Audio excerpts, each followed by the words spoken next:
প্রিয় শিক্ষার্থী বন্ধুরা, আসসালামু আলাইকুম। Welcome back to my YouTube channel. আশা করছি সবাই বরাবরের মতো ভালো আছো। সো ডিয়ার স্টুডেন্টস, অনেকদিন পরে নিউ একটা রাইটিং পার্ট নিয়ে তোমাদের সামনে হাজির হয়েছি। সো ডিয়ার স্টুডেন্টস, আজকে আমি নবম দশম শ্রেণীর জন্য একটি প্যারাগ্রাফ নিয়ে হাজির হয়েছি। প্যারাগ্রাফ অন ওয়াটার ক্লগিং বা জলাবদ্ধতা। সো আজকের রাইটিং পার্টের প্রতিটা লাইন আমরা বাংলা অর্থ সহকারে পড়ব। সো বাংলা অর্থ সহকারে পড়লে খুব সহজেই মুখস্থ হয়ে যাবে। আশা করছি তোমরা খুব সহজে বুঝতে পারবে। সো চলো, ফার্স্ট অফ অল কি বলা হয়েছে দেখো। Water clogging is a common problem where roads and streets get flooded with water causing traffic jams. অর্থাৎ জলাবদ্ধতা একটি সাধারণ সমস্যা যেখানে রাস্তা এবং রাস্তাগুলি জলে প্লাবিত হয়, যা যানজটের সৃষ্টি করে। This usually happens during the rainy season when water stays on the road for several days. এটি সাধারণত বর্ষাকালে ঘটে যখন রাস্তায় কয়েকদিন জল থাকে। The main reason for water clogging is poor management of the drainage system. এই লাইনটির অর্থ হচ্ছে জলাবদ্ধতার প্রধান কারণ ড্রেন ব্যবস্থার দুর্বল ব্যবস্থাপনা। তার পরের লাইনে দেখো কি বলা হয়েছে। As a result people face a lot of difficulties. ফলে জনসাধারণকে নানা সমস্যায় পড়তে হয়। They struggle to reach their destinations and sometimes have to walk instead.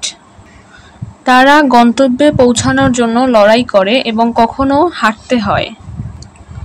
The water on the road can be as deep as 1 to 1.5 feet and often contains dirt and mud.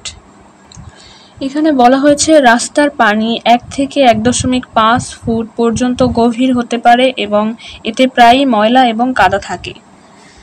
The drainage system is often inactive, causing trouble for pedestrians.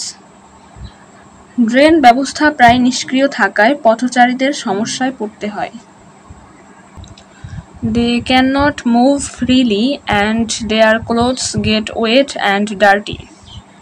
অর্থাৎ তারা অবাধে চলাফেরা করতে পারে না এবং তাদের কাপড় ভিজে নোংরা হয়ে যায়। School children and office workers are greatly affected by this problem. স্কুলের ছেলে মেয়ে এবং অফিসের কর্মীরা এই সমস্যায় ব্যাপকভাবে ক্ষতিগ্রস্ত হয়।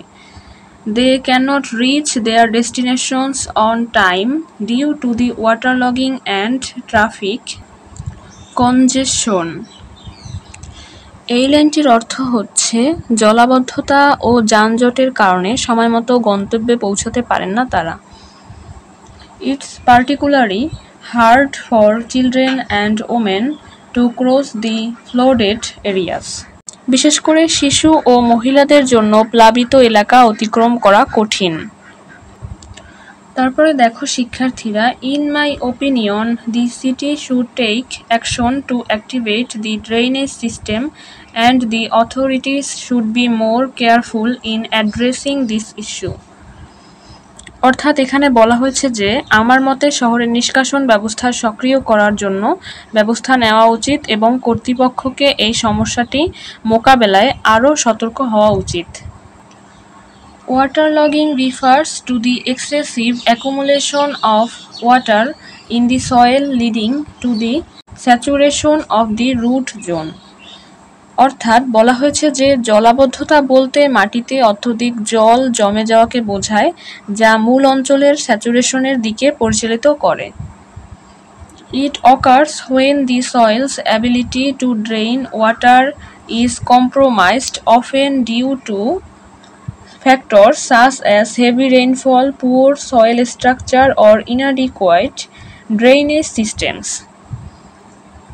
অর্থাৎ বলা হয়েছে যে এটি ঘটে যখন মাটির জল নিষ্কাশনের ক্ষমতা কমে যায় বা বন্ধ হয়ে যায়, প্রায়শই ভারী বৃষ্টিপাত, দুর্বল মাটির গঠন বা অপর্যাপ্ত নিষ্কাশন ব্যবস্থার মতো কারণগুলির কারণে এই নিষ্কাশন ব্যবস্থা বন্ধ হয়ে যায়।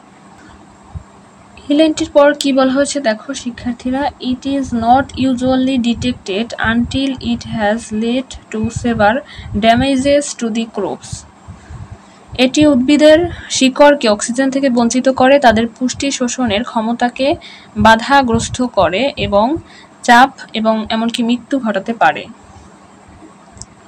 Prompt detection reduces its effect on soil, plants, and the surrounding environment. অর্থাৎ বলা হয়েছে এটি উদ্ভিদের বৃদ্ধি এবং ফসলের উৎপাদনশীলতাকে বিরূপভাবে প্রভাবিত করে, এটিকে কৃষিতে একটি উল্লেখযোগ্য চ্যালেঞ্জ করে তোলে।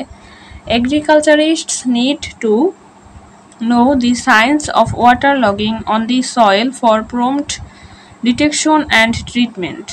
দ্রুত শনাক্তকরণ এবং চিকিৎসার জন্য বা সঠিক কাজ করার জন্য কৃষিবিদদের মাটিতে জলাবদ্ধতার লক্ষণগুলি জানতে হবে।